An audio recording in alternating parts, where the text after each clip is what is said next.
Bueno, pues en primer lugar, cuando tuvimos que confinarnos, lo primero que hicimos fue sentarnos de manera virtual en aquella ocasión con quien representa a través de las asociaciones al comercio de proximidad de nuestra ciudad para ver qué cosas podíamos hacer. Y realmente fue bastante traumático porque prácticamente ningún comercio estaba al día un poco de las herramientas digitales que podían tener pues, para hacer cosas como atender pedidos o compras online, etcétera.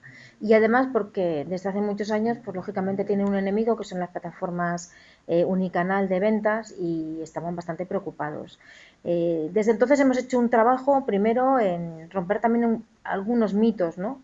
El comercio de proximidad no tiene que tener plataformas tipo Amazon, por decirlo claramente, pero sí pueden tener algunas herramientas digitales, incluidas la venta online de algunos de sus productos. En eso se ha venido trabajando.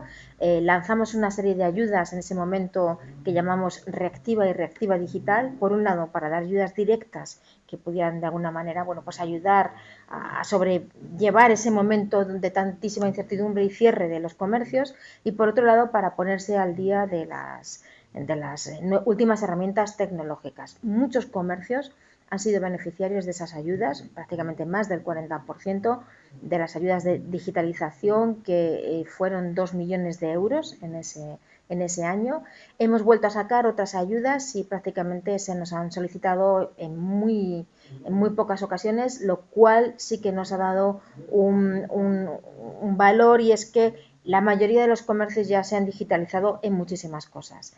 Hemos puesto en marcha, que en breve, en un mes o así, una plataforma de marketplace, en principio para los comercios de los mercados municipales, para que cualquier ciudadano pueda, en un clic de compra, acercarse a cualquier mercado de la ciudad, a cualquier puesto, y puede hacer su compra de productos frescos, que se los lleven a casa si es su necesidad, y también está previsto que puedan hacerse la compra del producto seco, es decir, de los comercios, por ejemplo, de mi barrio o de algunas superficies de supermercados que están también ubicadas en los barrios, con lo cual podemos facilitar, en este caso, pues al sector alimentario, ¿no? Pero es una plataforma que está preparada para que cualquier comerciante, como digo, se pueda sumar a ella. Además, hemos puesto en marcha una serie de bonos electrónicos que en principio, bueno, puede parecer bastante fácil, pero era la primera vez que se imponía una herramienta digital a través de la página web del Comercio Próximo de Valladolid, que ha resultado muy bien porque se ha podido descargar muchísimos bonos, que ha supuesto pues un impacto económico bastante grande.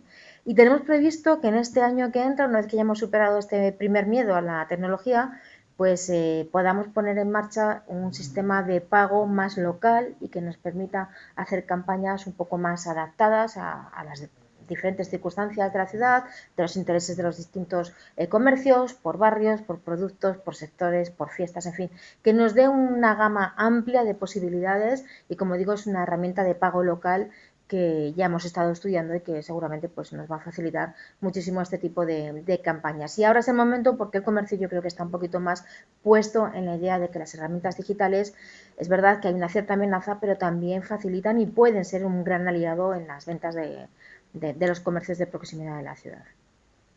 Yo diría que sí, porque la circunstancia nos ha obligado en primer lugar. Yo creo que todas las empresas, todas las pymes han tenido que ponerse en la clave de cómo nos digitalizamos, cuáles son nuestras necesidades.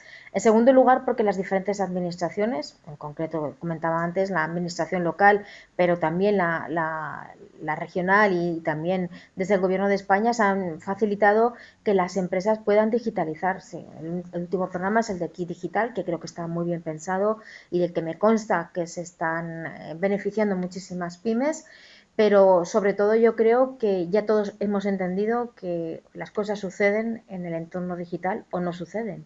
Y yo creo que ahí sí que ha habido un cambio importante. No obstante, entiendo que hay muchas empresas todavía que, por su falta de personal especializado o porque a lo mejor todavía no han hecho esa reflexión sobre el modelo de negocio, pues están en pleno proceso, ¿no? Yo lo que sí tengo muy claro es que ha habido un cambio muy grande, y yo diría, si hiciéramos una encuesta, estoy segura que no es un 59%, sino es muchísimo menor el porcentaje de empresas que tienen esos hándicaps ahora mismo. Valladolid desde hace ya bastantes años es una ciudad que se considera Smart City. Eso significa que se ha hecho un esfuerzo por la digitalización, por un lado de la administración pública, pero también de lo que tiene que ver con los servicios hacia la ciudadanía. Desde hace unos años estamos trabajando en la plataforma de Ciudad Inteligente, que es un software potente de almacenamiento de datos y que, como bien sabéis, se podrá utilizar pues no solo para dar un servicio electrónico de todos los servicios municipales, desde las bibliotecas, la hora, las bicis, el pago de impuestos, etcétera, lo que se ha llamado la tarjeta ciudadana, que estamos en pruebas acotadas a determinados ámbitos y en el entorno real ya, pero que previamente hemos tenido que construir, como decía, esa gran plataforma de ciudad inteligente en la que podremos conectar absolutamente, creo que cualquier componente que tenga que ver con la gestión de la ciudad. Me estoy refiriendo, para ser prácticos, a que mañana, y hablo mañana porque es posible que sea dentro de muy poquito, vamos a tener controlado el encendido de la ciudad, toda la iluminación, y que sea más adaptada pues a las necesidades desde el punto de vista energético, de presencia, etcétera, una sensorización. Vamos a poder tener datos, por ejemplo, del tránsito de los automóviles para poder tomar mejores decisiones sobre tráfico o sobre la gestión de los parkings, por ejemplo, sobre las cuestiones relacionadas con el consumo energético, con el consumo de agua. Es decir, tenemos ya un software potente que almacena datos y que con herramientas, por ejemplo, como el blockchain o como, por ejemplo, la inteligencia artificial, pues podremos tener una ciudad preparada para el futuro, en definitiva. Y cuando hablo de esto, que es un reto y está siendo ya una realidad, es que también estamos activando en gran medida el emprendimiento tecnológico, o estamos activando que muchas empresas puedan cambiar su modelo de negocio, o que muchas empresas que antes no veían posibilidades en ello puedan encontrar también su nicho, ¿no? Al final, la digitalización, las tecnologías disruptivas, yo creo que nos abren un gran potencial, y en Valladolid, desde la administración y en consonancia con nuestras competencias, pues hemos construido, como decía, esa plataforma de ciudad, que también va a tener muchos beneficios en el turismo, por ejemplo, en cómo vamos a gestionar los servicios culturales, y que también creo que es una oportunidad para el ecosistema empresarial. Bueno, yo creo que ya se está enfrentando hace mucho tiempo a retos, algunos que no veíamos posibles. Uno de ellos son los retos de neutralidad climática, por ejemplo, de la ciudad, ¿no? Valladolid es una ciudad pionera en España y en Europa también, está entre las 100 ciudades que va a implementar políticas para la descarbonización 100%. ¿Eso qué significa? Tenemos un objetivo que es muy ambicioso, un objetivo que tiene que ver con la salud, con la sostenibilidad del planeta, con la sostenibilidad de nuestra ciudad y con la salud de las personas que habitan en Valladolid. Eso es muy importante. Es un objetivo difícil y que implica un cambio cultural, es una responsabilidad y una obligación en ese sentido, pero desde luego estamos convencidos de que además ese reto es una gran oportunidad. ¿Por qué? Porque para la descarbonización tenemos que entender que hay que cambiar todo un modelo de movilidad sostenible y conectada.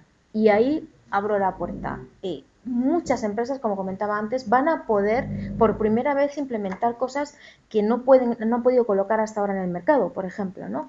O, por ejemplo, vamos a tener que ponernos también en la eficiencia energética de los edificios.